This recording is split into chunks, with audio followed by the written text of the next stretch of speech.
Mummy কি করছো? রুটি করছি, আলু পরোটা করছি, আবার সেদিন করেছিলাম না, আবার আজকে করছি। আর এত গরমে কেমন ঘেমেছি দেখো।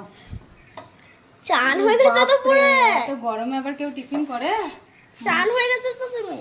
কাল থেকে কি দেবো বলো তো? আর গরমে টিফিন করবো না, কালকে মুড়ি দেবো আর চিনি দেবো, চিনি নেই। হ্যাঁ হ্যাঁ, কালকে চিনি মুড়ি দেবো, আর গরমে টিফিন করতে পারবো না। না হ্যাঁ না, এই দেখো, এই দেখো, হয়ে গেল কমপ্লিট। দেখো তো টিফিন কমপ্লিট।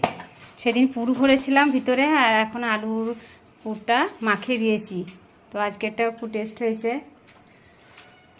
ছেলে রেডি হয়ে গেছে স্কুল যাবে বলে, আর মেয়ের আজকে ছুটি। ছুটি গরম গরম